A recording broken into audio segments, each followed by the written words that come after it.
Jadi ada beberapa indikator relevan yang bisa kita gunakan untuk mengidentifikasi apakah laporan keuangan itu memiliki ketidakwajaran yang tinggi atau tidak. Sebelum ke situ kita masuk dulu kembali ke pengertian analisis laporan keuangan.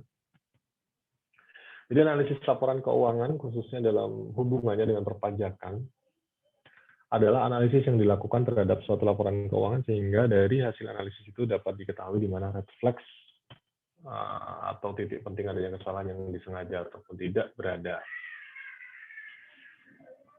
Dari hasil analisis ini, red flags ini hanya merupakan petunjuk adanya indikasi kuat suatu misstatement atau temuan sehingga untuk menentukan kebenaran 100% atas temuan itu diperlukan pemeriksaan pajak. Bahkan saya tidak bisa bilang juga pemeriksaan pajak itu akan sampai mencapai 100%, meyakini kita sampai 100%. Auditor manapun, akuntan publik manapun, dia tidak akan bisa. Kenapa?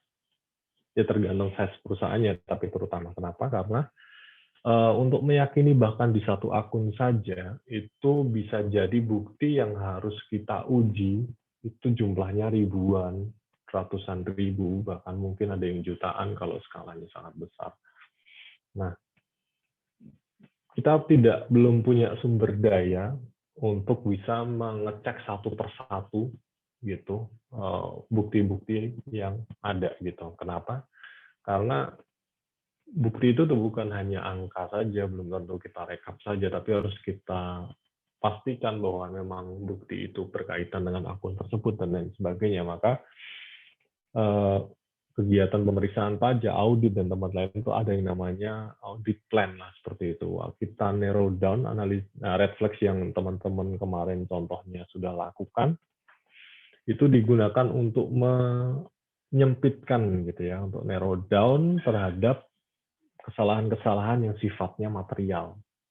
Kalau kita memastikan 100% dari laporan keuangan, semua diuji, tapi kan tidak mungkin. Tidak ada waktunya, tidak ada biayanya, dan tidak ada tenaga yang mampu.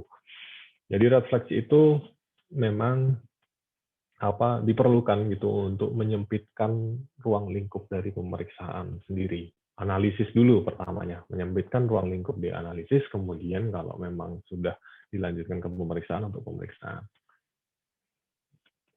Nah, red flags ini sebenarnya tidak ada sebenarnya red flags itu mungkin teman-teman terlalu rumit mikirnya ketika kemarin ditanyakan. Red flags ini gampangnya adalah sesuatu yang aneh yang teman-teman temukan. Sesederhana itu saja, tidak perlu terlalu rumit sebenarnya mikirnya. Anehnya apa? Misalnya naiknya tidak normal. Tidak normalnya berapa, Mas, misalnya? Ya nggak bisa saya jawab. Terserah teman-teman gitu sebenarnya. Nggak ada yang salah, nggak ada yang benar terkait dengan ya pasti ada yang salah ya kalau kalian teman-teman sebenarnya turun, teman-teman bilang naik itu salah.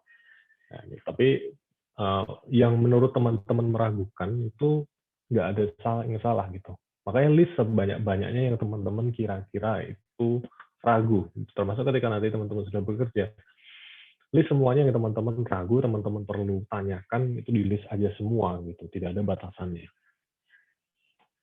Nah, red flags ini atau ALK ini hanya merupakan tanda-tanda awal adanya indikasi kesalahan dalam laporan keuangan.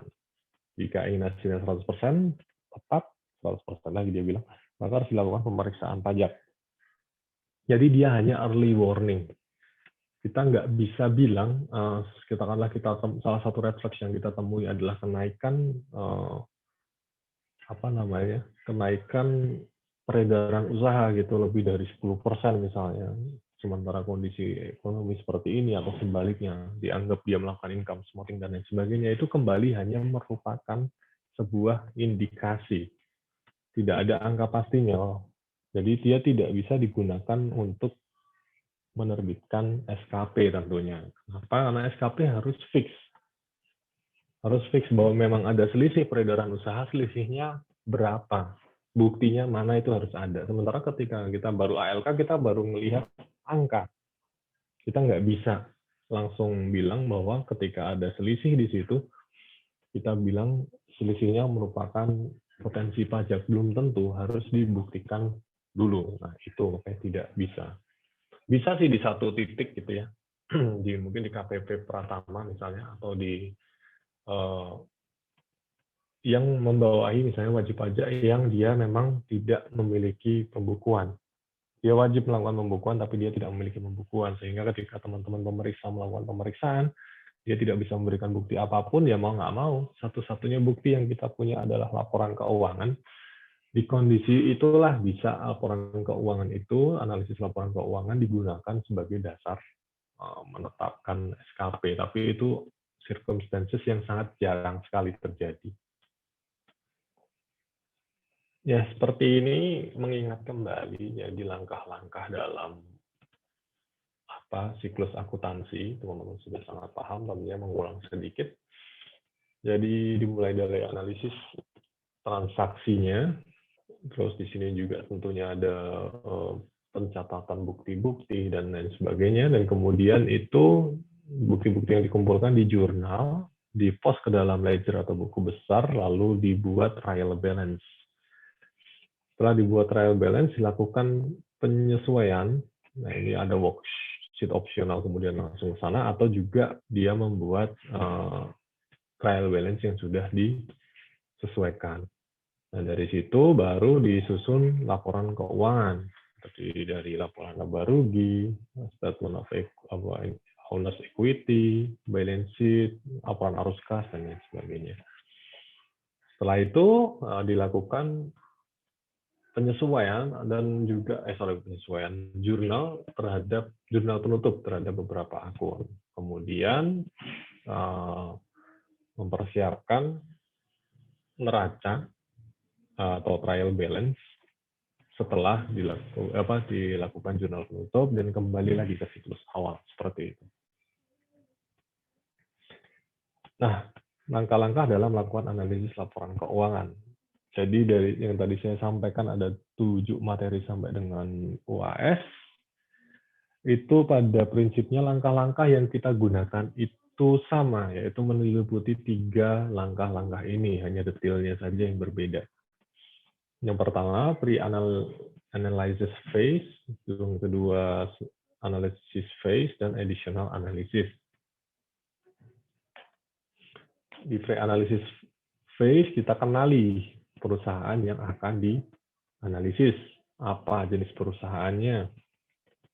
Manufaktur, jasa, dagangkah? Kemudian jika manufaktur, misalnya bagaimana proses produksinya, jika ia trading, siapa suplai nasabah utamanya, barangnya dijual, kemudian kalau jasa apa unsur biaya langsung atau HPP-nya, berapa gross profit margin-nya dalam 3 tahun berturut-turut, kemudian cost driver-nya apa saja, dan lain sebagainya. Untuk mengenali ini tidak ada batasan, teman-teman. Tidak ada batasan. Silahkan teman-teman kumpulkan sebanyak mungkin pertanyaan, sebanyak mungkin hal untuk mendalami tentang perusahaan ini. Sebagai contoh seperti ini, jadi misalnya kita sedang menganalisis sebuah perusahaan distributor di situ. Nah, distributor ini kita kenali dulu alur usahanya. Jadi distributor ini dapat barang dari pabrikan motor, kemudian dijual ke agen, agen baru dijual ke konsumen akhir atau masyarakat. Dan itu kita fokusnya ke distributor. Ke pabriknya kita juga kenali, meskipun tidak terlalu dalam. Kemudian syarat dia menjadi distributor dari merek motor tersebut seperti apa. Terus di distributor sendiri tanah bangunannya punya siapa, nyewa atau beli, berapa luasnya, sumber dananya dari mana untuk menjalankan usaha, untuk membeli aktiva tetap misalnya, berapa gross profit margin-nya rata-rata per satu motor, dan semuanya. Ini bisa listnya bisa sebanyak mungkin. Saran saya ketika teman-teman melakukan analisis, memang tulis saja apa yang pengen teman-teman tanyakan, pengen teman-teman dalami, nggak ada batasannya. Pokoknya tulis semuanya, nanti teman-teman ketika mau memperdalam akan menjadi lebih mudah. Kemudian dijual ke agen, bagaimana cara penjualannya, konsignasikah atau jual beli biasa dan lain sebagainya, itu juga silahkan didalami. Contoh kedua juga seperti itu, misalnya hotel juga gitu. Jadi dari supplier yang memberikan barang ke hotel, hotel disampaikan jasanya ke pelanggan seperti itu. Nah itu sama juga seperti yang di atas, list silahkan semua pertanyaannya. Teman-teman bikin diagram seperti ini boleh sekali. Nah, kemudian yang kita akan gunakan ke depannya juga sering kita gunakan adalah yang namanya cost driver. Istilah yang namanya cost driver. Cost driver itu apa? Gampangnya adalah definisinya di sebelah kanan itu teman-teman bisa baca. Gampangnya bagi saya adalah biaya yang dia grafiknya dia mengikuti grafik dari penjualan. Kalau penjualan naik dia naik, penjualan turun dia turun, seperti itulah cost driver. Jadi dia naik turunnya tergantung dari naik turun penjualan. Nah, kemudian masih dalam kaitannya dengan pencarian data untuk setelah kita selesai mengenali, kita pencarian data bisa untuk pembanding, bisa untuk memvalidasi informasi yang sudah kita dapat ketika kita mengenali perusahaan. Ini juga sama konsepnya, cari sebanyak-banyaknya teman-teman mampu. Tapi ingat, setiap analisis tolong lakukan time management yang baik. Jangan terlalu asik mengenali perusahaan sehingga nanti waktu yang digunakan untuk mencari data, menganalisis itu menjadi lebih sempit.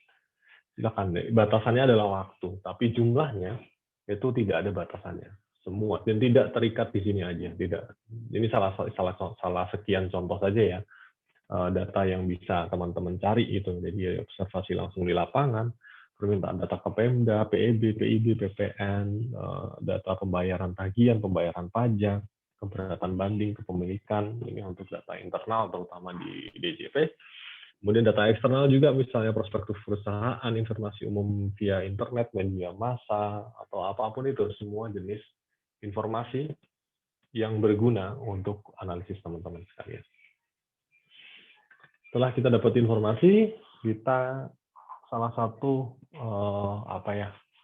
ini tidak mutlak harus dilakukan ya kalau saya, karena tidak semuanya punya related party, tapi ada baiknya dikenali ada enggak related party-nya.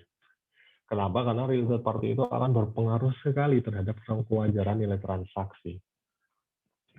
Contohnya, apakah pemegang saham merangkap direksi? Jika iya, maka lihat kewajaran gaji brutonya. Bandingkan benchmark dengan perusahaan sejenis. Nggak bisa apple to apple, tapi bisa menjadi indikasi ketika tidak wajar.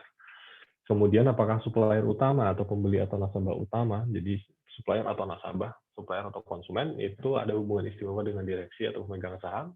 Jika ya, maka harga jual belinya, harga transaksinya harus mengacu pada nilai wajar. Itu bisa kita jadikan red flag juga untuk kita konfirmasikan nantinya kepada wajib pajak.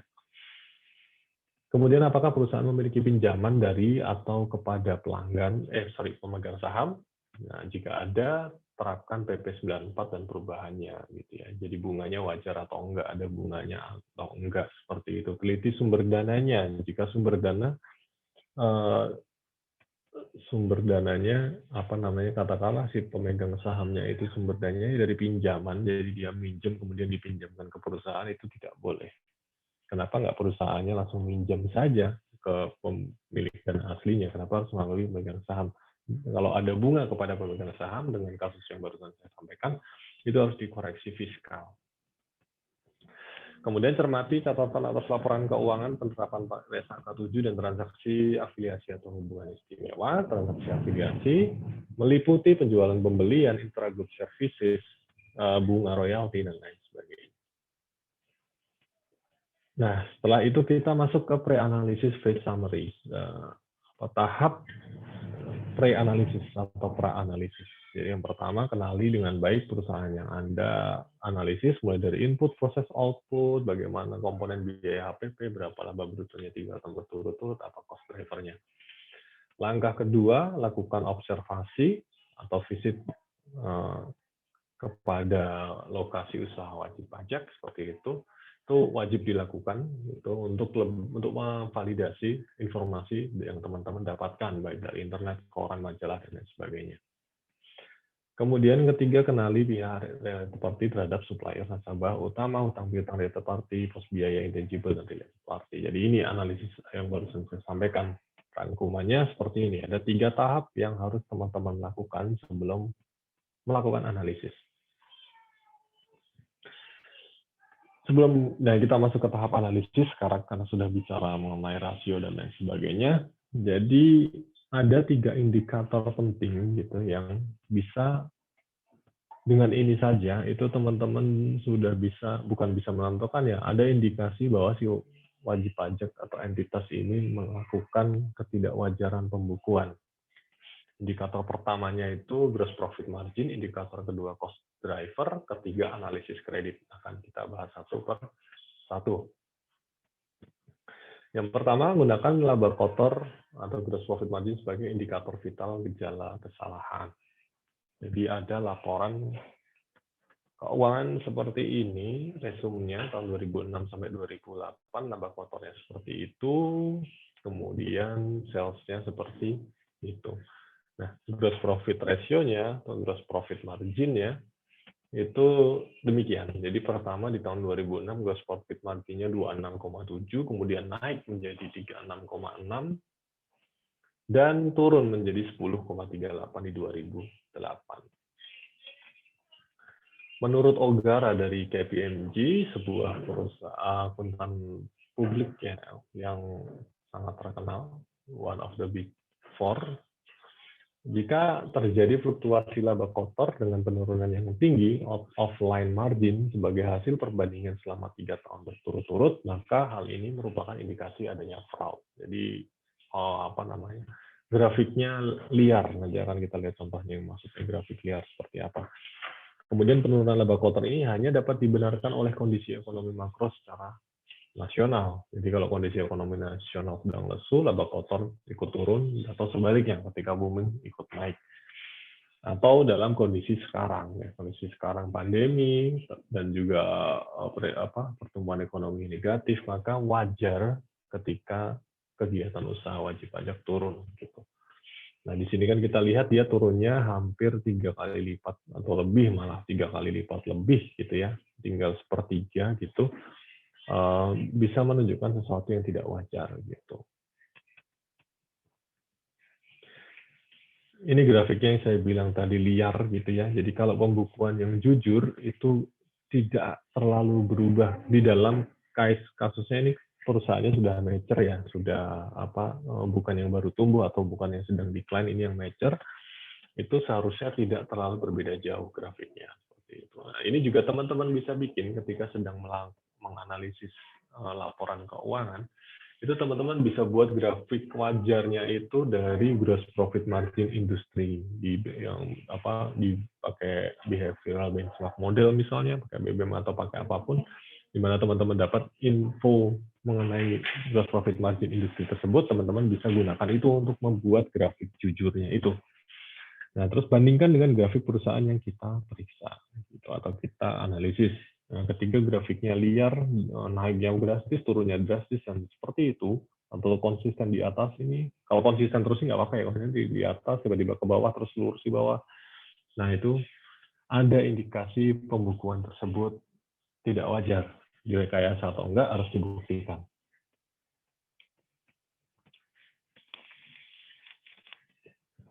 Untuk menjawab pertanyaan berapa GPR yang wajar, ini ada contoh lagi. Nah, ini nih yang saya bilang ya, jadi pentingnya membaca header. Dari sini kan tahun yang lebih baru ke sana gitu ya, ke kanan. Dalam kasus ini, tahun yang lebih baru ke kiri gitu ya. Jadi ini pentingnya kita membaca header. Nah, di sini dia mengalami penurunan yang konsisten dari tahun ke tahun, dari 3 tahun yang diamati gitu ya. Jadi tahun 2005 GPR-nya, gross profit margin-nya itu 31%, kemudian turun ke 20,25% dan turun lagi ke 12%. Dari hasil konseling ketika ini kita jadikan refleks, tentunya ketika sebagai konteks representatif gitu ya, kita tanyakan kepada wajib pajak menjawab seperti ini. Jadi dia mengakui di tahun 2005 dan 2007 itu ada pengelembungan biaya. Gitu. Di sini teman-teman lihat, jadi kenaikan atau penurunan sales itu tidak diikuti dengan kenaikan atau penurunan HPP. HPP konsisten naik terus meskipun di tahun 2007 dia ada penurunan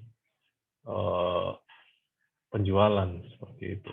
Harusnya kan HPP merupakan salah satu cost driver ya sebenarnya. Seharusnya dia mengikuti grafik penjualan.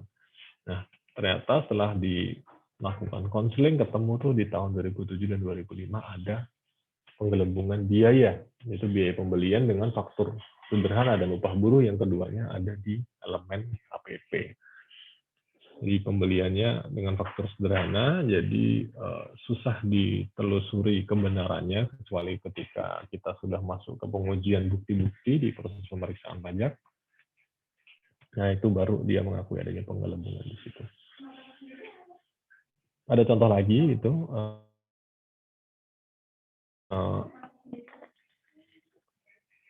ini 2 tahun, kenapa? Karena ini tahun pertama, tahun 2005 dia baru berdiri, sehingga seperti yang disampaikan Nihil, tahun 2006 dia 72%, tahun 2007 separuhnya dia 36%, penurunannya separuhnya. Nah, ini perusahaannya jasa konsultan manajemen, kembali dia true story ya, kejadian nyata gitu. Jadi WP akhirnya mengakui di tahun 2007 ini dia ada penggelembungan di HPP. HPP-nya teman-teman lihat naiknya hampir 5 kali lipat gitu. Nah, di tahun 2007 ini ternyata dia menggelembungkan, ya biayanya tentunya bukan pembelian ya, karena ini bukan perusahaan manufaktur maupun perusahaan dagang.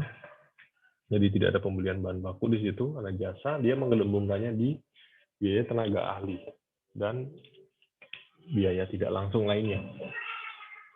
Nah, di sini apa ya, semacam prinsip normal saya bilang gitu ya, bakunya sih nggak tentu gitu. Jadi umumnya itu hanya berkisar kenaikan atau penurunan itu di 3%. Itu wajar ketika perusahaan mature, tapi ini sebenarnya perusahaan berdiri. Tapi seharusnya dia dalam growth, dia malah turun. Nah, yang dianggap wajar gitu seharusnya ketika pun ada penurunan dia di angka 3% seharusnya. Kemudian ini harus dibuktikan ya, cuma ini prinsip normal yang berlaku. Biasanya ketika turun di bawah itu atau jauh sekali, bahkan ini separuhnya, itu menunjukkan ketidakwajaran. Nah, ini seharusnya kalau ketika dia di range 6-9% itu mungkin tidak perlu dimasukkan sebagai flex untuk gross profit margin ini. Nah, kemudian setelah itu, setelah gross profit margin, kita lihat rasio yang sederhana dulu. Jadi rasio piutang usaha dengan penjualan. Jadi kita bandingkan antara piutang usaha dengan penjualan. Nah, kalau rasionya 0-25% itu masih wajar. Maksudnya apa 0-25%? Jadi di akhir tahun si perusahaan ini punya saldo account receivable itu 25% ke bawah. Artinya apa? Katakanlah ambil 25%, berarti dalam satu periode akuntansi itu 75% penjualannya dibayar dengan kas atau bank. Jadi umur piutang rata-rata 3 bulan. Setelah 3 bulan dibayar, setelah 3 bulan dibayar seperti itu. Masih wajar seperti itu untuk proses bisnis perusahaan. Tapi kembali ya, pemahaman teman-teman tentang perusahaan di sini juga sangat menentukan gitu. Terutama misalnya perusahaannya itu seperti let's say Bugatti gitu ya, Bugatti Veyron atau Bugatti apa saya lupa, paling baru yang dia hanya memproduksi 10 unit apa saja seumur untuk merek tersebut gitu ya. Jadi bisa jadi untuk kayak gitu dia ya katakanlah pembeliannya pakai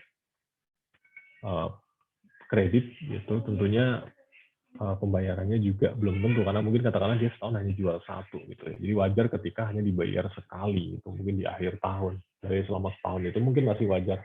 Nah, tapi kembali tergantung dari si pemahaman teman-teman dari perusahaan yang sedang dianalisis.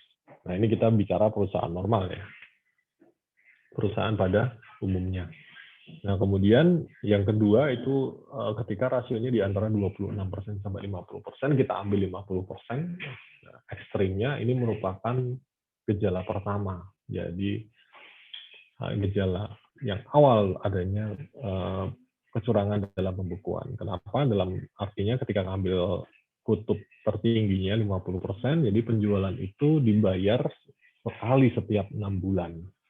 Gitu. Atau sih ketika ada penjualan kredit account receivable itu baru dibayar 6 bulan kemudian oleh si konsumen.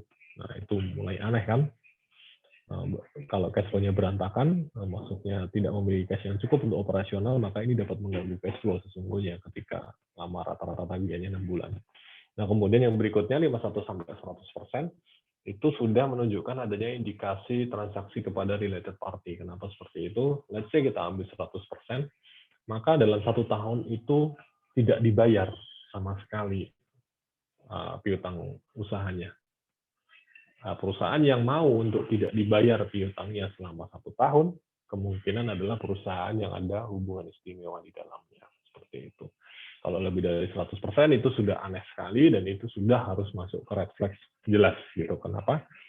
Nah, sudah dia dibeli kredit gitu ya, selama 1 tahun duitnya nggak dibayar, dia masih menjual secara kredit lagi. Itu sangat tidak wajar. Nah, kemudian lakukan ekualisasi peredaran usaha antara DPP PPN atau peredaran usaha menurut PPN-nya dengan laporan keuangan yang disampaikan dalam surat SPT tahunan PPh badannya. Nah, ini contohnya seperti ini. Jadi dia data pertama yang kita kumpulkan itu SPT masa PPN dari Januari sampai Desember, berapa penyerahannya, ini ketemu 11,2 M.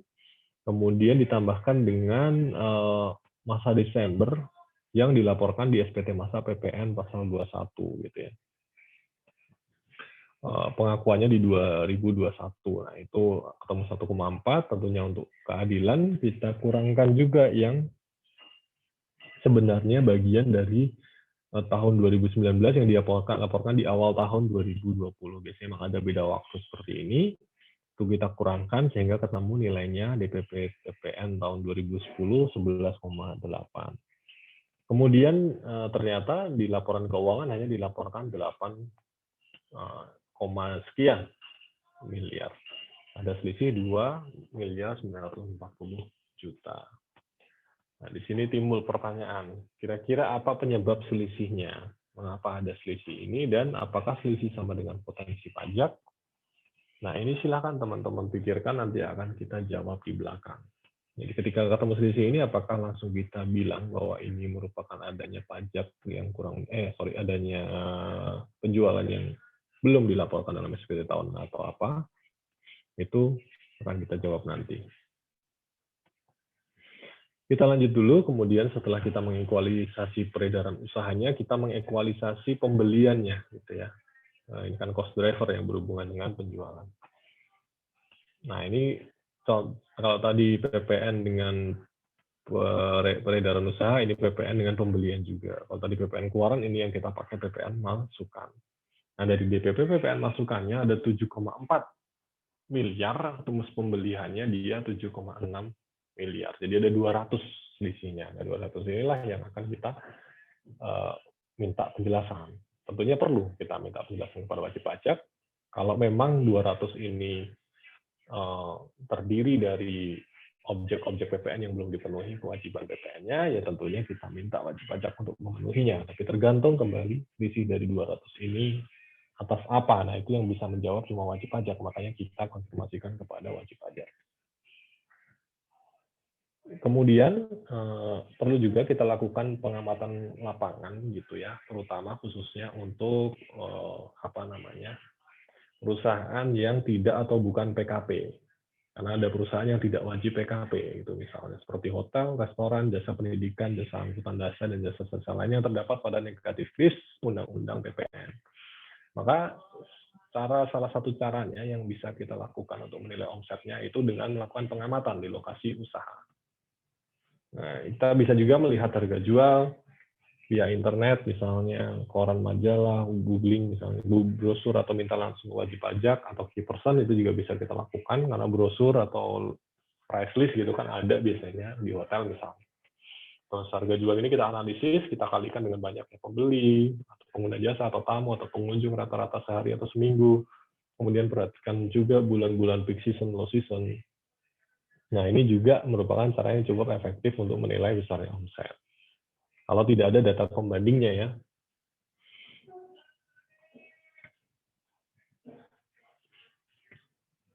Nah, kalau tadi kita bicara rasio antara penjualan dengan piutang usaha, ini pembelian dengan utang usaha. Sama saja sebenarnya, hanya terbalik saja kan. Jadi 0 sampai 25% masih wajar ketika perusahaan berhutang kepada perusahaan yang lainnya, pada suppliernya berhutang 3 bulan sekali baru dibayar. Tapi kalau 26 sampai 50% mulai tidak wajar dengan warning yang sama. Kalau 100% juga tidak wajar gitu, 51 sampai 100% karena dia bisa berhutang dan tidak perlu membayar kepada suppliernya. Jadi suppliernya memiliki hubungan istimewa. Lebih dari 100% lebih gila lagi. Dia udah berhutang, nggak dibayar-bayar selama setahun, dia ngutang lagi dan dikasih pula. Nah itu jadi warning level 3-nya. Nah ini ada perbedaan gitu ya. Jadi ada dua baris seperti itu. Jadi ada dua perlakuan yang berbeda ketika ada dua temuan yang berbeda. Jadi misalnya di sini pembelian SPT masa PPN-nya lebih kecil daripada pembelian yang dilaporkan di laporan keuangan. Yang di sini pembelian di SPT masa PPN lebih besar dari yang dilaporkan di laporan keuangan. Bedanya apa? Ketika dia lebih kecil, ada PPN masukan di 140 juta, sisanya adalah pembelian yang dilakukan. Sisanya yang 600 miliar ini perlu kita klarifikasi. Jangan sampai ada penggelembungan biaya di sini, gitu ya, di laporan keuangan. Ya, itu perlu kita konfirmasi. Ketika lebih ternyata 2 miliar dia di PPN dia 4,5 miliar, maka kita lakukan analisis yang berbeda. Di sini kita lihat dulu rasio penjualan terhadap pembeliannya. Katakanlah di sini pembelian 2 miliar, penjualannya 2,4 miliar, seperti itu, rasio penjualan terhadap pembeliannya 120%. Maka dengan data baru yang kita temukan, ketika kita kalikan dengan rasio itu, penjualan seharusnya 5,4 miliar. Jadi tendensi perusahaan itu tidak hanya membesar-besarkan biaya, tapi juga ada yang mengecil-ngecilkan biaya dengan tujuan untuk menutup-nutupi penjualan yang tidak dilaporkan. Kita harus berhati-hati di situ. Terutama yang sering diutak-atik adalah di sini, terutama untuk menyembunyikan penjualan yang tidak dilaporkan itu biasanya diutak-atik memang di HPP, di harga pokok penjualan, karena dia merupakan cost driver-nya. Kalau naik ya naik, turun ya turun.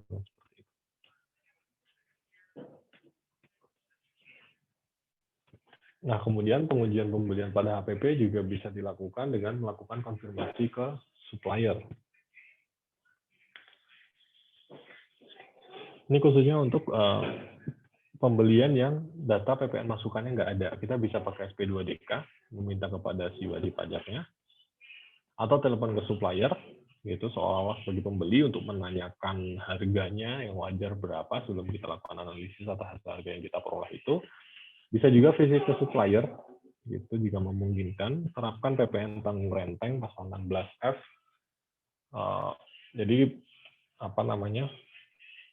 PPN tanggung renteng ini agak rumit sih untuk dijelaskan. Mungkin akan kita bahas di sesi yang lain, atau kalau mau teman-teman tanya personal ke saya silahkan. Jadi intinya ketika ada sebuah pembelian, dia mengkreditkan pajak masukan, ternyata tapi pajak keluarannya dia tidak tidak dilaporkan atau tidak dibayarkan oleh suppliernya, itu bisa kita tagihkan pajak keluaran yang tidak dibayar itu oleh kepada si pembeli. Seperti itu kira-kira tanggung renteng.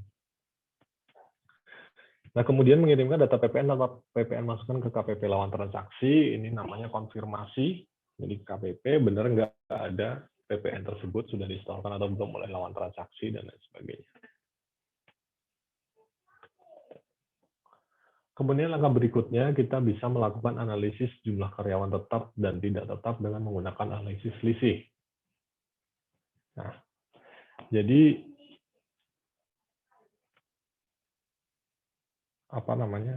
tidak semua perusahaan itu dia kewajiban di sini utamanya PPh pasal 21-nya itu ditanggung oleh karyawan. Ada juga yang menggunakan namanya metode gross up. Jadi sebenarnya yang tanggung perusahaan, cuma disusun sedemikian rupa sehingga PPh pasal 21-nya itu bisa masuk ke dalam komponen gaji karyawan seperti itu. Jadi dia menambahkan tunjangan PPh pasal 21. yang besarnya sama dengan jumlah PPh pasal 21 yang dipotong dari penghasilan si karyawan tersebut. Gross up ini biasanya dipakai metodenya kalau pasal 21-nya itu ditanggung, sebenarnya yang membayarkan adalah perusahaan. Nah, untuk mengurangi beban PPh pasal 21-nya, itu biasanya perusahaan tidak hanya menggelembungkan biaya gajinya, gitu, atau mengecil-ngecilkan biaya gajinya, dia menggelembungkan jumlah pegawainya gitu. Jadi instead of let's say sebuah perusahaan gaji karyawannya 1 miliar untuk 10 orang sebulan gitu ya, rata-rata 100 jutaan sekaryawan, dia memecah-mecah gitu ya, di 1 miliar itu nggak 10 orang, tapi katakanlah 200 orang atau 100 orang, seperti itu.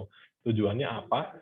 Tujuannya untuk memaksimalkan disparitas tarif gitu kan. Kita tahu sendiri di PPh pasal 21, PPh orang pribadi itu tarifnya itu 5% sampai bertahap progresif sampai 30%. Nah, dia berusaha mengurangi yang di lapisan 30% itu untuk kena di 5%. Jadi ini karyawannya fiktif nih. Jadi diratain gitu. Jadi seakan-akan karyawannya banyak, itu kena tarifnya rendah semua sehingga beban PPh pasal 21-nya kecil.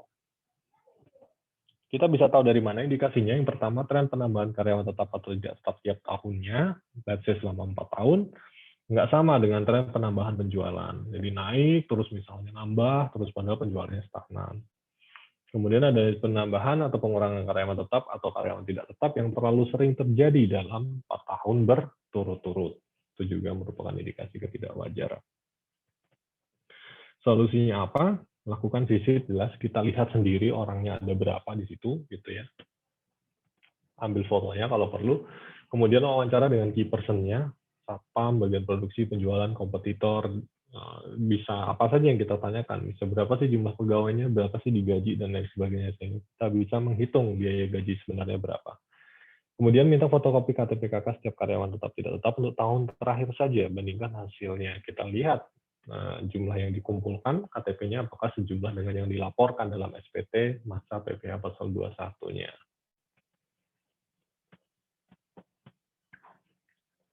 Nah, ini grafik yang benar antara biaya gaji, upah terhadap sales. Jadi, cost driver-nya di sini adalah upah buruh atau tenaga kerja langsung ya, atau karyawan tetap, tapi dia di bagian produksi, dia seharusnya grafiknya mengikuti grafik penjualan. Sementara untuk karyawan tetap yang kerja di administrasi, penjualan, dan sebagainya, umumnya dia tidak mengikuti sales. Dia cenderung flat lah ya. Karena dia masuk fixed cost, dan di sini masuk variable cost kalau teman-teman belajar cost accounting.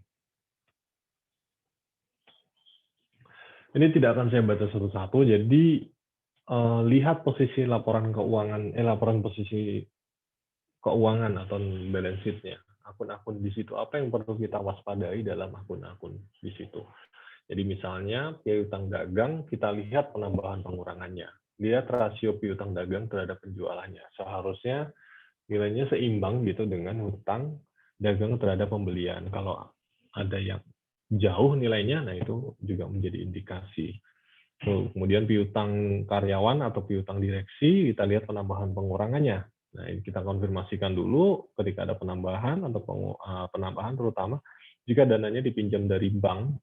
Jadi untuk ngutangin direksi atau karyawan ini, perusahaan harus pinjam dari bank, maka biaya bunga pinjaman itu harus dikoreksi jumlah dana pokok yang dipinjamkan ke dana karyawan atau direksi tersebut. Kemudian juga piutang kepada related party, terus yang lain sebagainya, silahkan teman-teman baca sendiri nantinya. Ini lanjutannya. Intinya ini cuma bicara ketika teman-teman melihat sebuah akun di dalam neraca, apa yang harus teman-teman lakukan, apa yang harus teman-teman perhatikan. Ya, tadi kita sudah masuk ke pra-analisis, kemudian analisis. Sekarang kita di sini akan berbicara mengenai additional analisis atau analisis tambahan.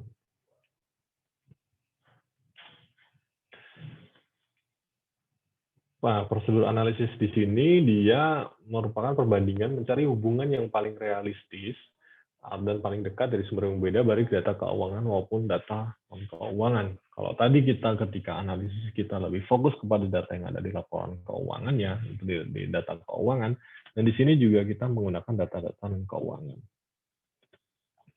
Nah, prosedur analitik ini akan mengungkapkan yang satu, peristiwa atau transaksi yang tidak biasa, perubahan akuntansi, perubahan usaha, fluktuasi acak, atau ada salah saji dalam sebuah akun. Contohnya, rasio pembayaran gaji dengan rasio jumlah karyawan, rasio pembayaran komisi penjualan dengan banyaknya agen penjualan, rasio unit penjualan per jenis barang dengan total penjualan, unit aktif atau tetapan jenis barang dengan penyusutan, jumlah penggunaan jam kerja mesin terhadap total penjualan, dan juga jumlah penggunaan jam kerja mesin terhadap total biaya listrik atau biaya bahan bakar. Di sini teman-teman notice yang di garis bawah ini adalah informasi yang sifatnya non keuangan sebenarnya. Ya, seperti itu. Jadi dia terdiri dari dua, data keuangan dan data non keuangan, ini kita kawinkan untuk melihat adanya tren-tren yang tidak biasa dan juga bisa kita jadikan red flags nantinya. Nah, kemudian setelah prosedur analitikal tadi yang mengawinkan antara data keuangan dan data non keuangan, kita juga bisa menganalisis payment power dari pinjaman bank. Jadi kelayakan dari perusahaan itu diberikan pinjaman oleh bank atau tidak, karena bank itu ketika memberikan pinjaman itu sangat berhati-hati tentunya, memperhatikan sekali tingkat ketertagihannya. Termasuk misalnya contohnya saya KPR gitu ya, pasti saya di profile dulu, dianalisis dulu profil usaha saya, misalnya profil penghasilan saya, bisa nggak melunasi pinjaman itu sampai dengan selesai dan lain sebagainya, itu pasti dianalisis oleh pihak bank. Nah, bagaimana bank bisa memberikan pinjaman jika kondisi perusahaan berdasarkan cash flow analysis tidak memungkinkan untuk diberikan pinjaman oleh bank? Itu logikanya bank itu akan memberikan pinjaman jika perusahaan itu memiliki kecukupan kas untuk membayar pinjamannya yang paling tidak yang jatuh tempo gitu ya. Nah, itu biasanya dilihat dari operating cash flow yang stabil. Nah, kalau operating cash flow-nya negatif, kenapa dia masih diberikan pinjaman gitu ya. Itu dari kemampuan si perusahaan membayar. Kemudian yang kedua itu dari aset yang jadi jaminan. Gimana bisa sebuah bank memberikan pinjaman jika aset yang jadi jaminan itu nilainya kurang dari jumlah pinjamannya? Itu kan nggak normal sekali. Biasanya kan bank itu memberikan pinjaman jika nilai pasar jaminan yang diberikan itu lebih tinggi, gitu ya, atau paling nggak cukup untuk menutupi pinjaman tersebut. Untuk berjaga-jaga jika si peminjam atau debitur itu tidak mampu membayar pinjamannya. Nah, bank akan memberikan pinjaman jika memiliki batasan 5 rasio tersebut. Ini dari penelitiannya Dr. Mamduh dan Profesor Dr. Abdul Hakim. Jadi umumnya yang digunakan oleh perusahaan perbankan untuk menganalisis profil dari si calon peminjam, calon debitur itu seperti ini. Jadi yang pertama, rasio keuangan jadi indikator itu adalah interest coverage ratio, yaitu EBIT bagi bunga pinjaman. Dia minimal 2:1, current ratio itu minimal 1:1, debt to equity ratio dia maksimal 1,75:1. Operating cash flow to total debt ratio minimal 20%, dan cash flow to hutang lancar ratio itu 40%. Ini biasanya yang dipakai sebagai acuan dari si bank untuk memberikan pinjaman kepada perusahaan. Nah, terus kemudian juga operating cash flow kita bisa hitung, teman-teman sudah sering gitu ya menghitung ini. Let's say di sini ada sebuah data operating cash flow-nya negatif. Tentunya jika kita pengen melihat tingkat kesehatan dari sebuah perusahaan, itu kita lihat saja operating cash flow-nya. Jika positif terus, maka perusahaan itu dalam kondisi yang baik, gitu ya, likuiditasnya bagus. Tetapi jika negatif terus selama bertahun-tahun, atau laba bersihnya kecil terus atau negatif, Sementara omsetnya padahal naik terus, aset tetap bertambah terus dengan kurun waktu 3 atau 4 tahun terakhir yang dia mengalami OCF turun atau laba bersihnya turun, maka pembukuan tersebut bisa diindikasikan tidak wajar. Ya, seperti yang di tengah semester kemarin gitu ya, waktu kita belajar mengenai operating cash flow, operating cash flow yang negatif hampir selalu menjadi red flags di sana gitu, karena tingkat kesehatan perusahaan itu memang dilihat dari operating cash flow-nya. Ketika negatif membuat hal-hal yang lain dicurigai, karena di operating cash flow lah di mana perusahaan itu bisa mendanai sebenarnya kegiatan usahanya. Nah, lalu pertanyaannya timbul, lalu kenapa perusahaan yang sakit tetap diberikan pinjaman ke bank? Itu tetap dimungkinkan gitu, tetap mungkin saja. Pertama, karena wajib pajak membuat pembukuan ganda, entah mana yang benar gitu ya. Entah yang diberikan ke bank yang benar, atau entah yang diberikan ke pajak yang benar. Bisa jadi dua-duanya bahkan salah, dua-duanya nggak ada yang benar. Dia mempunyai pembukuan ketiga misalnya, untuk kepentingan masing-masing. Seperti biasa lah. Kalau pinjaman ke bank itu akun-akunnya disusun sedemikian rupa sehingga kelihatan bagus semua. Kalau di pajak kebalikannya, akun-akunnya disusun sedemikian rupa sehingga kelihatan jelek semua kan gitu. Nah, itu hal yang umum terjadi. Kemudian juga perusahaan itu tetap diberikan pinjaman dari bank itu karena banknya gelap mata dia bilang, atau kalau saya bilang sih karena fraud ya. Mungkin di media massa teman-teman pernah menjumpai, jadi adanya kredit analis di suatu bank itu melakukan fraud dengan memberikan pinjaman kepada perusahaan yang tidak seharusnya diberikan pinjaman, atau bahkan kepada perusahaan fiktif. Jadi itu mungkin tetap terjadi, terutama ketika ada fraud di dalam perbankan itu sendiri. Nah, kesimpulannya, yang pertama, ALK ini ditujukan untuk mencari red flags dari laporan keuangan suatu perusahaan. Yang kedua, red flags ini tidak otomatis menjadi temuan potensi, tetapi lebih kepada indikasi bahwa telah terjadi misstatement, kesalahan di dalam laporan keuangan, gitu ya. Jadi belum tentu yang ada di red flags ini sebuah potensi, gitu ya. Hanya sebuah indikasi kembali. Kemudian tugas akun representatif atau analis pajak adalah menindaklanjuti kecurigaan atau indikasi tersebut dengan bertanya ke WP, memberikan surat permintaan konfirmasi, kemudian dilanjutkan konseling. Nah, ketika dari hasil yang dilakukan oleh akun representatif tersebut wajib pajak tidak setuju, itu bisa diusulkan pemeriksaan. Nah, kemudian diharapkan indikasi-indikasi atau red flags yang sudah kita buat tadi ketemu jawabannya ketika ada di tahap konseling atau di tahap pemeriksaan. Jika tidak ketemu, ada beberapa kemungkinan. Yang pertama, wajib pajak sudah sangat pintar dalam menyembunyikan red flags tersebut di dalam laporan keuangannya. Gitu. Jadi WP-nya lebih pintar daripada kita lah. Dan itu sangat mungkin gitu. Karena kan wajib pajak itu bisa membayar miliaran per jam gitu katakanlah buat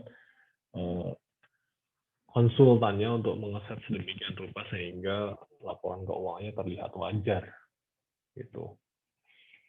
Nah, atau kemungkinan juga akun representatif atau pemeriksa tidak mampu menemukan data selain yang tercantum dalam laporan keuangan yang disampaikan ke WP. Itu kita nggak punya data lain nih selain yang ada di laporan keuangan yang disampaikan ke WP. Ini sangat saking canggihnya ya si wajib pajak ini. Atau bisa juga memang benar gitu loh. Kita bikin red flag, cuma memang kondisinya demikian, mau gimana lagi kan gitu.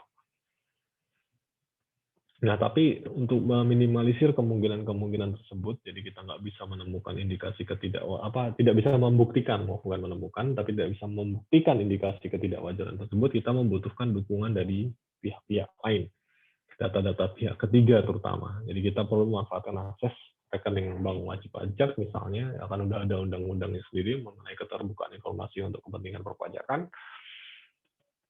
Kemudian juga menggunakan data EIOI, jadi Automatic Exchange of Information, atau data EOI, yang Exchange of Information berdasarkan permintaan. Kemudian juga data CBCR terkait adanya dokumentasi transfer pricing, data amnesti pajak, untuk mendeteksi, semuanya digunakan untuk mendeteksi dugaan rekayasa laporan keuangan yang dilakukan oleh wajib pajak. Ya, kita akan masuk ke dalam bagian berikutnya gitu ya, mengenai analisis penghasilan dengan SPT masa PPN. Sebelum saya lanjutkan, jika ada yang ingin ditanyakan, dipersilakan.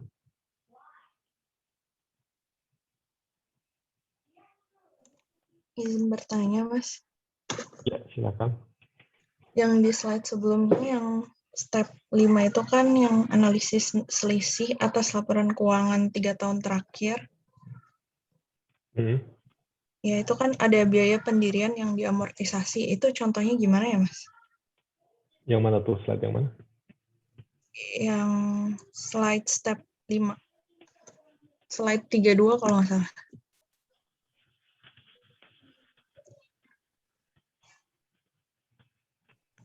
Ini ya?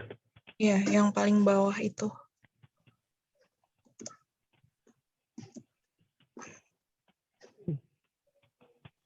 Ya, jadi aktiva lainnya hati-hati dengan biaya pendirian karena sering terjadi pengeluaran yang tidak ada bukti pendukungnya.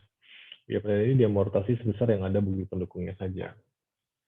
Ya, jadi yang teman-teman tahu kan ya, seperti yang teman-teman tahu, biaya pendirian itu bisa dibebankan dan dikapitalisasi tentunya, gitu. Dikapitalisasi sesuai dengan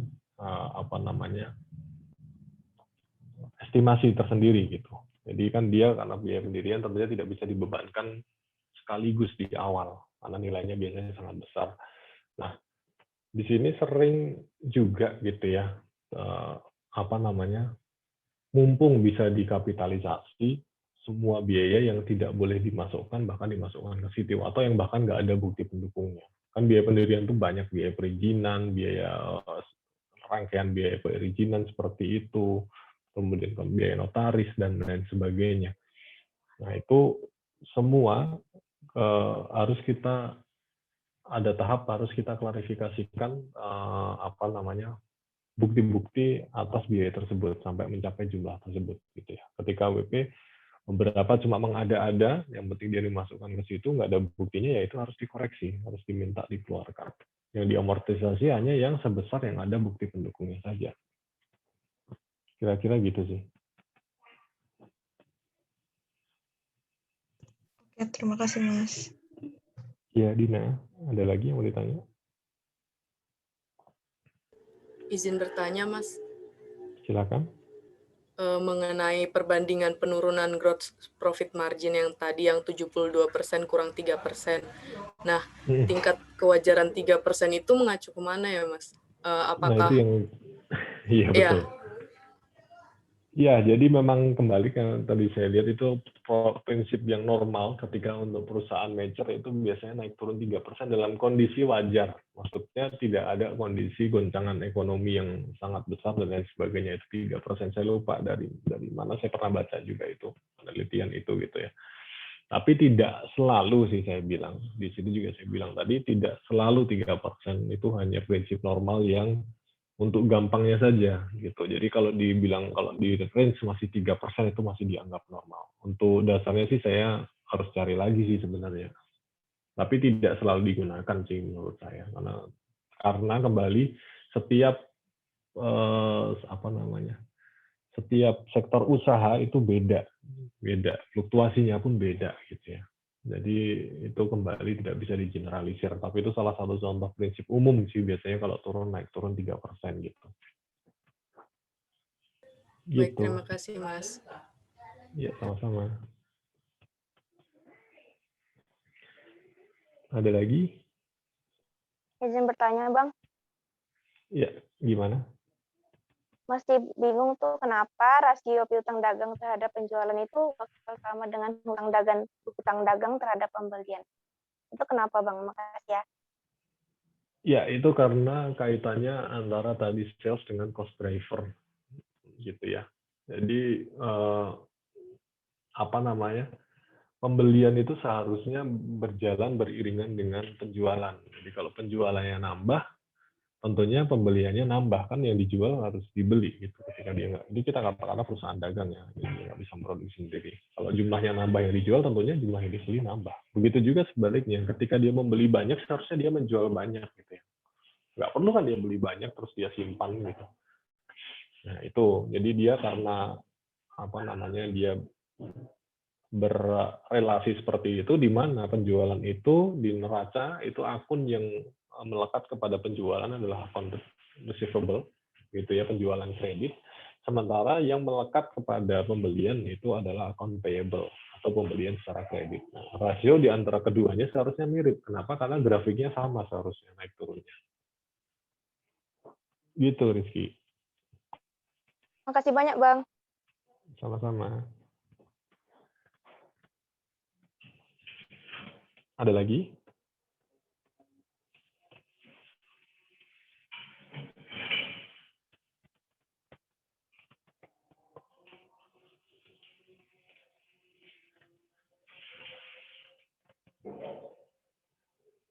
Ya, kalau tidak ada lagi, nanti akan kita lanjutkan. Kita break sebentar, karena di tempat saya azan kebetulan. Jadi nanti setelah azan kita lanjutkan. Silakan kalau teman-teman mau mengambil minum terlebih dahulu, juga dipersilahkan.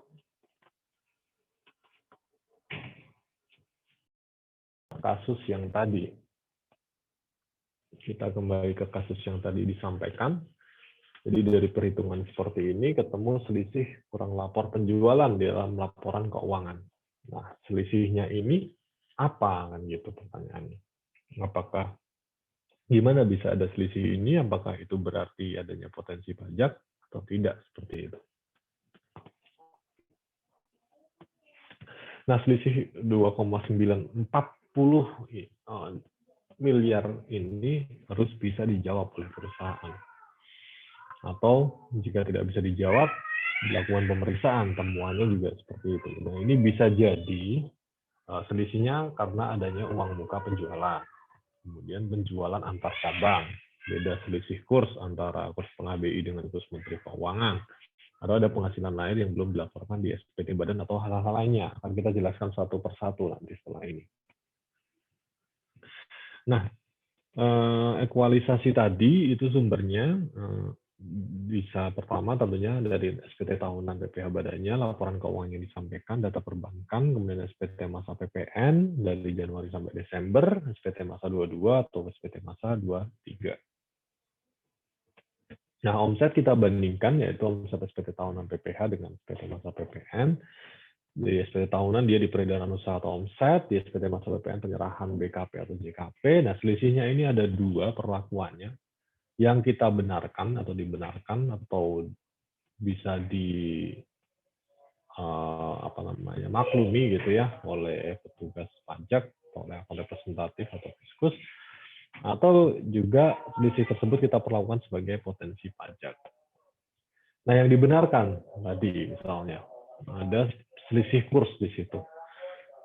Seperti yang kita tahu, jadi kalau kurs kita ada dua, kurs tengah BI dan juga kurs Menteri Keuangan. Nah, ini biasanya ada beda kurs, suka ada kejadian beda kurs. Kenapa? Karena untuk PPN, untuk itu berdasarkan kurs pada tanggal transaksi kan, menggunakan kurs Menteri Keuangan. Sementara laporan keuangan disusun pakai kurs tengah BI yang posisinya di akhir tahun biasanya. Nah, itu seperti itu.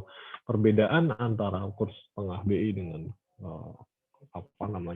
kurs KMK itu menjadi selisih yang dibolehkan. Kemudian ada penyerahan dari pusat ke cabang atau sebaliknya dari cabang ke pusat. Nah, penyerahan ini menjadi objek PPN. Tetapi ketika kita membuat laporan keuangan, badan itu dikonsolidasi, itu maka pusat ke cabang ini dieliminasi. Tidak termasuk dalam peredaran usaha gitu ya.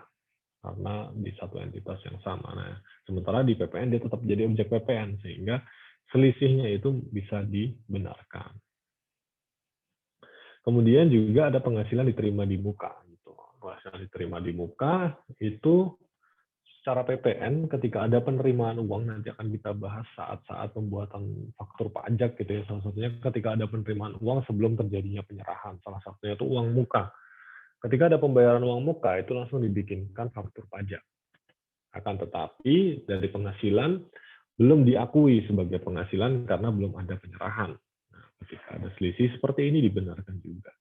Kemudian konsinyasi juga seperti itu, jadi sudah dikenakan PPN, sementara di apa namanya, di badannya dia belum diakui sebagai penjualan, diakuinya ketika dari penjualan apa namanya, barang yang dikonsinyasikan itu dibeli oleh konsumen baru diakui sebagai penjualan. Bedanya itu hanya beda waktu saja. Itu selisih yang bisa dibenarkan. Nah, ada juga yang diberlakukan sebagai potensi pajak, misalnya adalah adanya produk sampingan seperti itu yang belum dicatat, yang dapat dijual. Itu harusnya masuk ke pendapatan lain-lain. Nah, ini dilaporkan di penghasilan lain-lain atau other income, di laporan laba rugi, dan itu jika di SPT PPN belum dilaporkan, berarti belum dikenakan PPN. Nah, itu harus dimintakan wajib pajak untuk memenuhi kewajiban PPN-nya. Contohnya seperti ini. Perusahaan Nippon Indosari Corporindo, dia ada informasi penjualan barang usang sejumlah sekian, besar sekali, 53M, apakah termasuk objek PPN atau tidak. Nah, ini harus kita konfirmasikan dulu kepada wajib pajak gitu ya. Penjualan itu penjualan apa, barang usang seperti apa, termasuk dalam negatif list atau tidak. Atau jika penjualan barang usang ini merupakan penjualan aktiva yang semula tidak untuk diperjualbelikan, dia kena pasal 16 di Undang-Undang PPN. Gitu dia, terutang PPN. Nah, itu harus kita konfirmasikan. Tapi ini menjadi potensi biasanya, kita masukkan sebagai potensi pajak yang harus dijawab oleh wajib pajak tentunya. Nah, kemudian yang kedua, pemakaian sendiri, pemberian cuma-cuma dan bonus itu biasanya dimasukkan ke dalam komponen biaya dalam laporan laba rugi. Itu sementara di SPT masa PPN merupakan penyerahan terutang PPN. Nah, itu bisa jadi ada selisih karena dia masuk di penyerahan yang terutang PPN, tetapi di laba rugi dia nggak masuk ke dalam peredaran usaha, masuknya di laporan di komponen biaya. Nah, itu perlu kita lakukan analisis gitu ketika kita melihat hampiran satu SPT tahunan badan atau laporan keuangannya. Jadi objek PPN itu bisa bersumber dari mana saja gitu. Bisa dari peredaran usaha, tentunya dari penjualan BKP atau JKP. Ada di harga pokok gitu, ada di harga pokok gitu, ada pemenuhan kewajiban PPN-nya juga, misalnya pengkreditannya dan lain sebagainya. Biaya usaha lainnya seperti tadi misalnya pemberian cuma-cuma, pemakaian sendiri dan sebagainya, itu juga ada yang objek PPN. Penghasilan dari luar usaha misalnya dari penjualan barang usang, scrap atau produk sampingan, itu juga menjadi objek PPN jika dia tidak termasuk negatif list. Termasuk juga penghasilan neto komersial dari luar negeri, ekspor barang tidak berwujud misalnya dan lain sebagainya.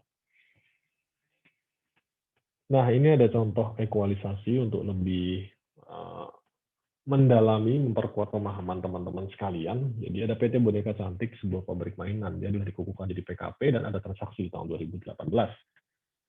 Penjualan sebesar 200M, ada informasi potongan penjualan 2%, returnya sebesar 5M, dibuatkan nota retur PPN. Ekspor sebesar 50 juta USD, kurs BI pada saat pembukuan itu 8.500, kurs Montego itu beda 50 perak, 8550. Terus ada yang disumbangkan kepada panti asuhan dengan harga jual 600 juta, tidak termasuk laba kotor 20%. Tugasnya membuat ekualisasi antara SPT PPH dengan SPT masa PPN. Nah, ini kita buat dulu pertama, hitung-hitungan peredaran usaha menurut SPT tahunan PPH badan atau menurut laporan keuangan. Jadi tadi ada penjualan dalam negeri 200M, kemudian potongan penjualan 2%, 4M, retur penjualan 5M, mengurangi sehingga penjualan DN bersihnya 191M.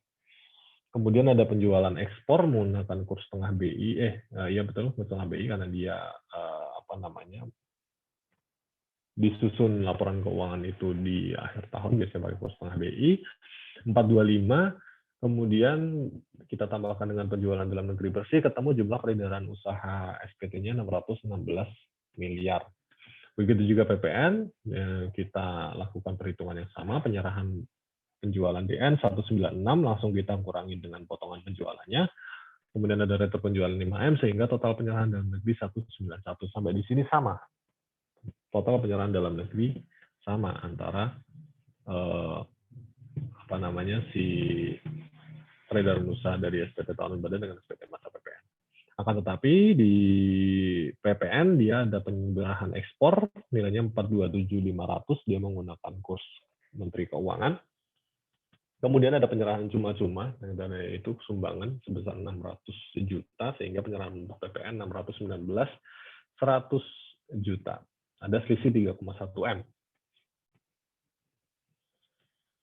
Nah, selisih 31 M ini ternyata berasal dari tadi itu pemberian cuma-cuma panti asuhan 600 juta dan beda kurs. Yang beda kurs tadi merupakan perbedaan yang bisa dibenarkan gitu ya. Sebenarnya pemberian cuma-cuma itu menjadi potensi pajak dan harus kita cek di SPT masa PPN-nya sudah dilaporkan atau belum. Bila belum dilaporkan maka menjadi potensi dan wajib pajak diminta untuk memenuhi kewajiban PPN-nya.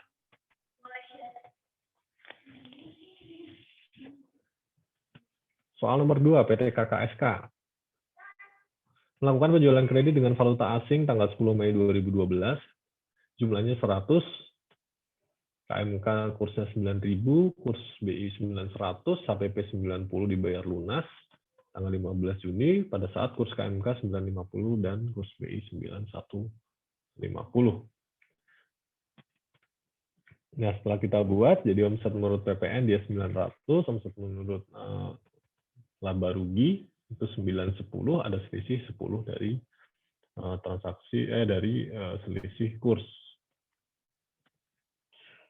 Nah, kemudian ada contoh lain seperti ini. Jadi kita menghitung lagi seperti tadilah yang sudah kita lakukan. Kita hitung dulu omset menurut SPT tahunan PPh Badan, kemudian kita lihat omset menurut PPN. Di sini aja sudah ada selisih, tapi ternyata jumlah objek pajak menurut wajib pajak gitu bedanya jauh juga gitu ya. Jadi di sini 8,5, di sini wajib pajak cuma bilang 3,1 menurut PPh Badan, 3,1 menurut PPN.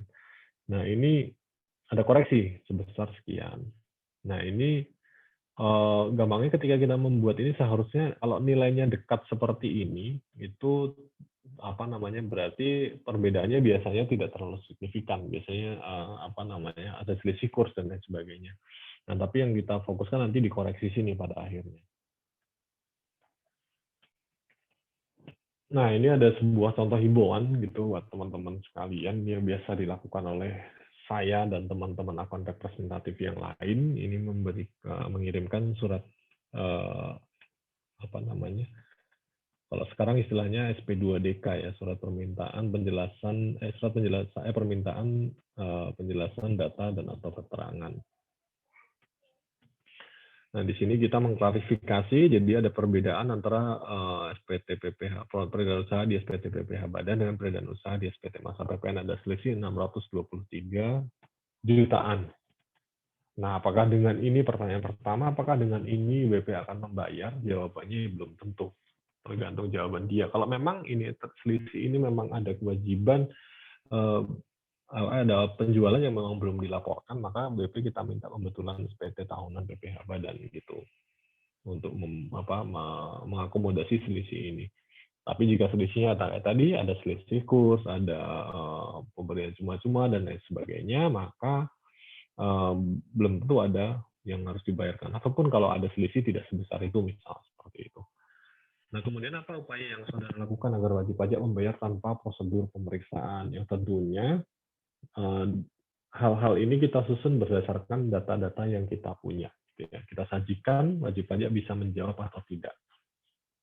Kalau wajib pajak tidak bisa menjawab, ya kita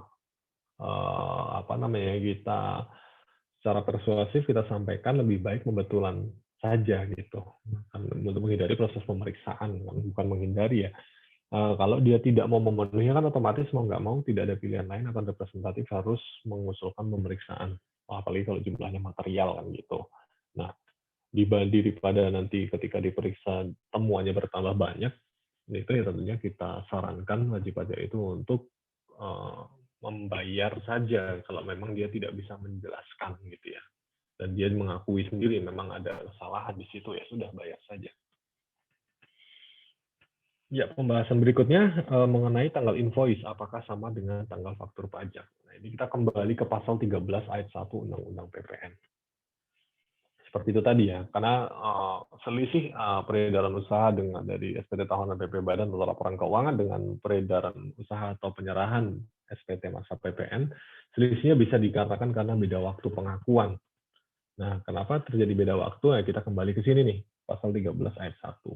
Jadi PKP, pengusaha kena pajak, wajib membuat faktur pajak untuk setiap yang pertama penyerahan BKP, dan juga pasal 16D, penyerahan JKP, ekspor BKP tidak berwujud, dan ekspor JKP.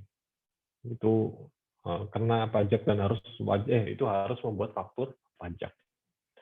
Nah, kapan membuatnya? Yang pertama itu saat penyerahan BKP atau penyerahan JKP. Kemudian ketika ada penerimaan pembayaran, dalam hal penerimaan pembayaran terjadi sebelum penyerahan BKP atau sebelum penyerahan JKP. Seperti tadi saya bilang, uang muka. Kemudian saat penerimaan pembayaran termin dalam kaitannya dengan penyerahan yang merupakan tahap kegiatan kontrak konstruksi misalnya. Kemudian saat lain yang diatur dengan PMK. Kemudian dikecualikan dari ketentuan tersebut, PKP itu dapat membuat satu faktur pajak meliputi seluruh penyerahan atau yang biasa kita kenal sebagai faktur pajak gabungan. Nah, itu dia digabungkan lah istilahnya, digabungkan semua penyerahan itu di dalam satu faktur pajak. Nah, itu dibuat paling lambat akhir bulan penyerahan, bukan pada saat penyerahan, kan nunggu sampai digabung semua dalam satu bulan. Nah, dari aturan itu bisa kita rangkum seperti ini. Jadi secara umum dibuat faktur pajak itu pada saat penyerahan BKP atau JKP, tapi ketika ada pembayaran sebelum penyerahan, dia dibuat pada saat penerimaan pembayaran. Kemudian ketika terkait dengan tahapan pekerjaan, penyerahannya perhitungan pendapatan juga berdasarkan tahapan pekerjaan gitu, maka pada saat pembayaran termin lah dibuat faktur pajak. Kemudian penyerahan kepada pemungut PPN atau bendahara pemerintah atau pemungut lainnya, dia dibuat pada saat PKP rekanan menyampaikan tagihan kepada pemungut PPN bendahara pemerintah. Dan seperti tadi, ketika ada FP gabungan, faktur pajak gabungan, dia paling lambat akhir bulan terjadinya penyerahan. Ya, ini contoh saja untuk teman-teman latihan di rumah, silahkan gitu ya. Jadi ada sebuah kasus, teman-teman diminta melakukan ekualisasi seperti itu. Jadi ada laporan keuangan dari bentuk internasional Investama. Silakan diidentifikasi penyerahan BKP, JKP atau objek pajak lainnya. Kemudian hitung perkiraan penyerahan BKP, JKP dan yang menjadi objek PPN. Nah, kemudian di sini lampiran SE 65/2013 ini biasanya merupakan tidak baku, tidak harus seperti ini, cuma ini merupakan salah satu contoh ketika kita melakukan kegiatan ekualisasi objek PPh badan dengan PPN. Ini kaitannya dalam rangka menghitung PPN ya. Nah, di sini kita lihat dulu pertama objek PPN dalam negeri, peredaran usahanya berapa, ditambah uang muka pelanggan akhir, pendapatan ditangguhkan. Ini lebih rigid daripada contoh yang sudah saya sampaikan di awal. Penyerahan antar cabang, harga jual, dan lain sebagainya, itu kita jumlahkan semua, kemudian dikurangi adanya uang pelanggan awal yang diakui di Januari misalnya, atau Februari di awal tahun, yang sebenarnya merupakan faktur masa pajak sebelumnya. Termasuk juga pendapatan yang ditangguhkan gitu ya. Kita pastikan sudah difaktur di masa pajak sebelumnya. Dan juga penyerahan di tahun berikutnya gitu ya. Nah, kemudian ketemu nilainya berapa, itulah penyerahan, dan ditambah dengan penyerahan dikurangi dengan penyerahan BKP, non BKP atau JKP yang dikecualikan, yang masuk negatif misalnya mendapatkan fasilitas. Nah, ketemulah penyerahan BKP atau JKP menurut pemeriksa pajak. Itu nilainya. Ini nanti bisa kita ekualisasikan dengan PPh badan. Itu saja materi kita hari ini gitu. Agak pusing tentunya karena ini memang teknis sekali dan ini memang yang sehari-hari kami lakukan juga gitu ya. Jadi seperti tadi saya bilang, ini merupakan titik kulminasi atau merupakan titik di mana pengetahuan teman-teman itu digunakan di mata kuliah setengah semester ke depan ini gitu. Oke, materinya hanya itu saja. Jika ada yang ingin disampaikan, dipersilahkan. Izin bertanya, Mas. Silakan. Yang di slide 33 tadi kan ada poin yang ditambahkan, itu salah satunya faktur pajak penyerahan tahun sebelumnya yang difakturkan tahun ini. Nah, itu kenapa ditambahkan ya, Mas? Bukan itu Yang mana? yang di slide 33 poin E Slide 33. ya, yang ekualisasi itu, Mas. Slide 66 atau 33 nih? Oh, 66 ya. Ya, 66. Yang uang muka pelanggan awal, gitu. Yang penyerahan tahun sebelumnya itu kenapa ditambahkan ke peredaran usaha objek PPN yang tahun ini, Mas? Karena itu difakturkannya di tahun ini. Jadi semua yang difakturkan di tahun ini itu kita tambahkan, semua yang sudah difakturkan di tahun yang sebelumnya kita kurangkan. Gitu. Jadi perbedaan waktu pengakuan pengakuan menurut PPN ya, karena menurut PPH bisa saja diakui memang di tahun ini, tapi ternyata sebenarnya sudah difakturkan di tahun di SPT masa PPN masa pajak di bulan Desember misalnya gitu ya, di bulan Desember, tapi sebenarnya merupakan penghasilan di tahun ini gitu. Nah, karena penghasilan di tahun ini kan seharusnya kita tambahkan di tahun ini gitu ya. Cuma ketika sudah difakturkan di tahun sebelumnya, itu kita kurangkan. Ya, karena di sini kontranya adalah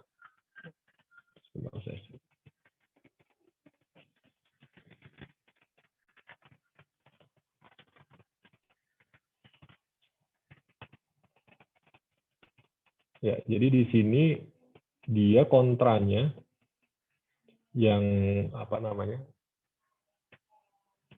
kontranya yang di sini misalnya penyerahan yang sebelumnya difakturkan di tahun ini ditambahkan, ini kontranya di sini nih, pendapatan yang ditangguhkan di awal dan uang muka di sini yang dipastikan dia telah difakturkan di masa pajak sebelumnya gitu. Jadi benar-benar yang tahun ini ya murni yang ada di tahun ini, termasuk juga di sini dikurangi penyerahan yang difakturkan tahun pajak berikutnya. Jadi di sini belum ada faktur pajaknya, tapi sudah diakui gitu, itu harus dikurangi juga. Di sini kita sudut pandangnya PPN ya teman-teman. Jadi mungkin yang membingungkan di situ. Jadi di sini kita mau menghitung objek PPN berapa, maka peredaran usaha di sini itu peredaran usaha di SPT PPH Badan. Mungkin tadi saya sempat belum menyampaikan itu ya. Jadi di sini peredaran usaha ini menurut SPT PPH Badan gitu. Nah ini kita mau menghitung secara PPN dia objeknya berapa sebenarnya. Nah ini peredaran di SPT PPH Badan, makanya timbullah tadi perbedaan-perbedaan waktu karena perbedaan pengakuan pendapatan dengan perbedaan pembuatan faktur. Nah ini kita tambah-tambahkan ini termasuk kita kurang-kurangkan yang memang sudah diakui secara PPN di tahun sebelumnya atau baru akan diakui di tahun depan, itu kita kurangkan. Sementara mungkin secara badan dia sudah diakui di tahun ini semua gitu. Gitu kira-kira. Baik, terima kasih, Mas. Iya, sama-sama. Ada lagi?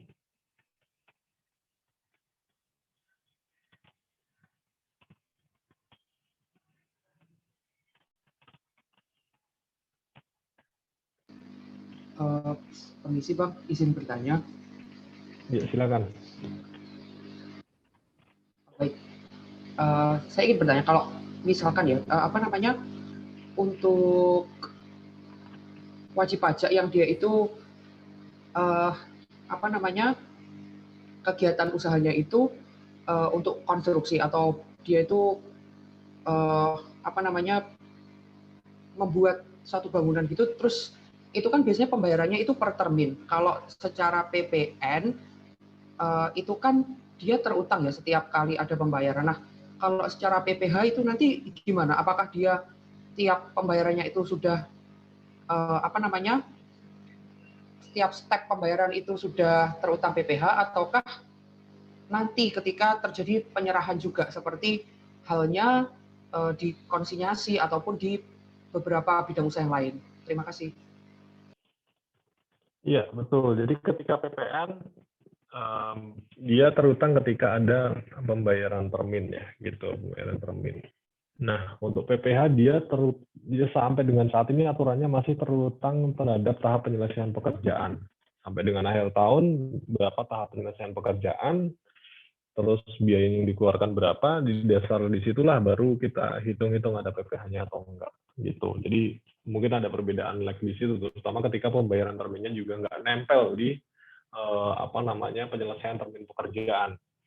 Nah, jadi gitu sih, untuk sementara masih belum berubah aturannya, jadi kita tetap pakai tahap penyelesaian pekerjaan sampai dengan akhir tahun. Di tahun itu seperti apa, tahapannya sudah sampai berapa persen, dan lain sebagainya, mungkin teman-teman sudah pelajari mengenai kontrak konstruksi gitu ya, perhitungannya seperti itu. Jadi di tahun ini berapa tahapannya, biayanya berapa, kemudian PPh-nya berapa, dihitung dari situ.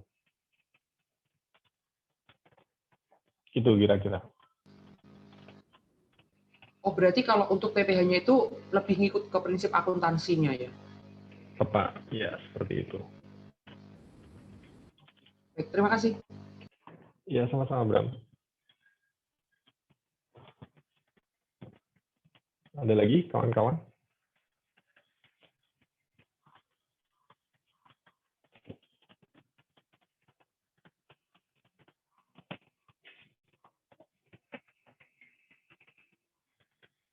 Oke, jika tidak ada yang ingin ditanyakan, maka materi yang saya sampaikan cukup sampai di sini. Jika masih ada yang mau ditanyakan, kembali silahkan bisa tanya di grup atau bisa japri ke saya. Jadi sangat banyak sebenarnya, mungkin karena ini materi yang terkait dengan pekerjaan sehari-hari yang pengen saya sampaikan, cuma saya mengikuti benang merah atau mengikuti koridor-koridor yang sudah ditetapkan, yang sudah disepakati bersama dalam RPS. Kalau teman-teman penasaran, silahkan japri ke saya, nggak ada masalah. Kalau bingung, silahkan tanya, jangan sungkan, jangan teman-teman tersesat ketika ujian. Gitu ya. Jadi silahkan tanya, silahkan manfaatkan selama saya masih ada di sini untuk nemenin teman-teman belajar. Kira-kira begitu. Jadi perkuliahan hari ini saya akhiri. Terima kasih banyak atas perhatiannya. Semoga apa yang saya sampaikan bermanfaat. Gitu. Jika masih ada pertanyaan, kembali saya persilahkan. Meskipun sesi ini sudah saya tutup. Itu saja. Selamat melanjutkan aktivitas. Selamat bergalau ria menunggu hasil UTS yang sudah teman-teman jalani. Kesempatan terakhir teman-teman untuk mendapatkan nilai baik tentunya di semester ini. Kurang lebihnya mohon maaf. Billahi taufiq wal hidayah. Wassalamualaikum warahmatullahi wabarakatuh. Ya, jangan lupa jaga protokol kesehatan teman-teman karena pandeminya semakin menggila. Waalaikumsalam. Waalaikumsalam. Terima kasih banyak, Mas. Terima kasih banyak, Mas. Terima kasih, Mas. Terima kasih, Mas.